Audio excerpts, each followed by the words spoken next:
Anthony will share with you tonight.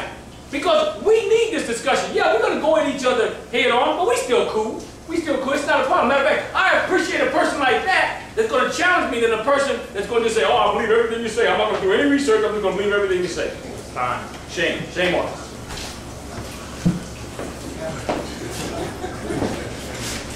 Oh, my drink. Yeah, you better get that.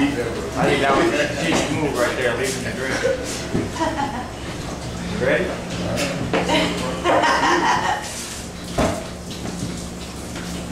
My friend just said to you that the things that I said to you didn't jive.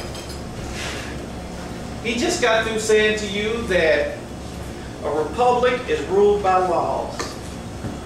Did I not just say to you that the Federal Reserve Act was a law?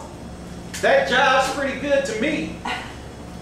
And did I not just say to you that regulate is what you have to do to monitor the coining of money?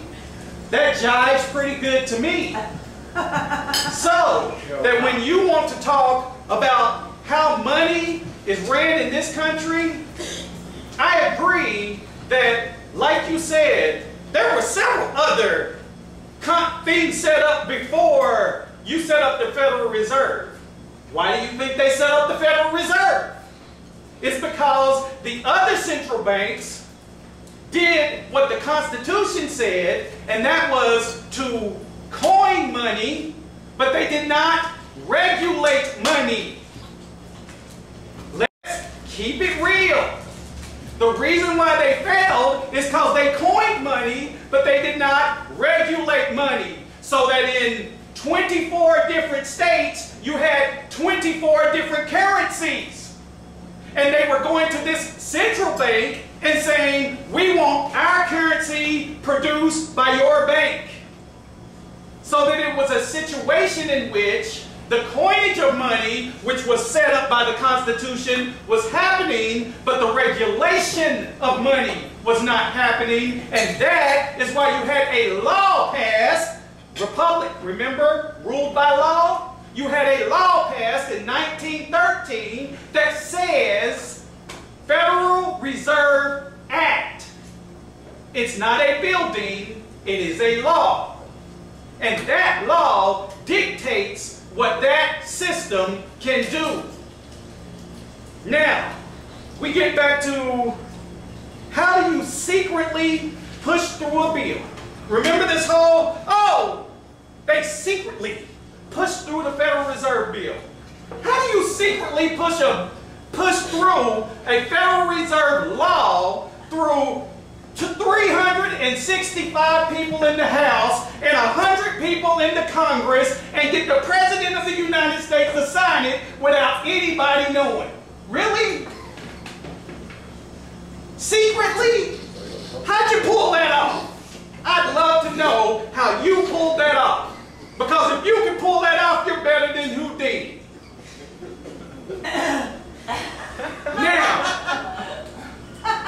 we are back into the situation of discussing money and monetary. Ain't that what you started talking about? And you started talking about these conspiracies. You think you know what you're talking about, but you don't know what you're talking about. You think you know who runs it, but you don't know who runs it. I know who runs it. And it's not some mythical international cartel that nobody's ever seen, nobody's ever heard of. You can't name a person, you can't show a picture. You show me who these international cartel bankers are. I want to know their names, what their pictures look like, where they live, what their mama's name was, what their daddy's name was, who their God is. You know why? Because it's easy to just throw it out there. But proving it is a whole different thing. I can tell you blue is the color of love. Until you can prove to me love has a color, I just threw something out there you can't prove or disprove, can you? So you can throw to me that this international cartel of bankers is doing this, that, the other, but you can't prove it nor disprove it. And because you can't prove it nor disprove it, you have disproven it in itself. Why? Because when you use something like that, what you are actually doing is you are setting yourself up in these ideas that is called an informal fallacy. Because it can't be disproven, that makes it true. Incorrect. Just because I can't prove to you that your international banking cartel exists does not mean that it does exist. That's the same argument we have with religion. I can't prove to you that God is God, so those who don't believe say God don't exist, right? Why? Because the only time you're going to know God is when you're dead and can't come back and tell nobody, right? So it's one of those situations of where God is real. No, he ain't. So who's right? I can't prove he's right.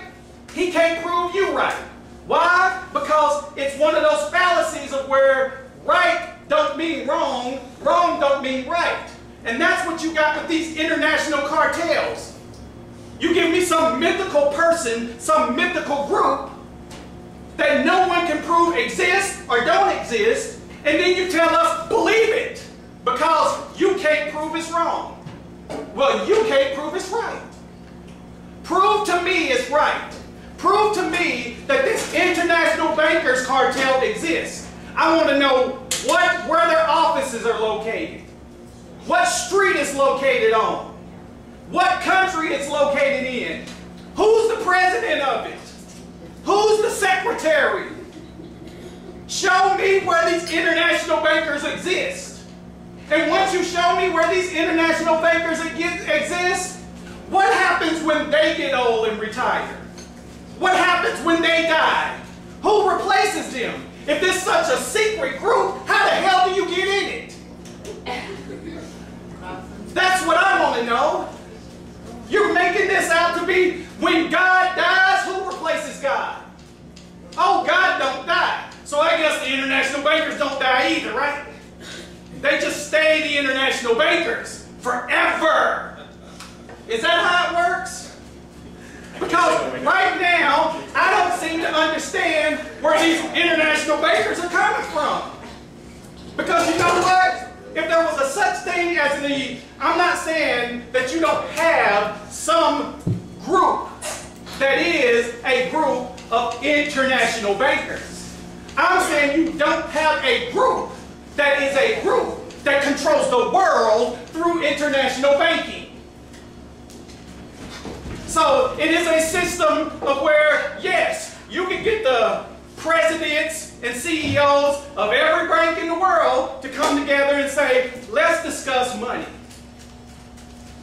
There's conferences for that everywhere. But they don't get together after the conference and say, okay, let's stop showing off for the world and just start controlling it. It don't work like that. There's no mythical group sitting somewhere controlling everybody's government. Do you think that the king of any country is going to say, I'm okay with that? This is my country, this is my land, and these are my people, but screw all of that. I'm going to let the international bankers control me.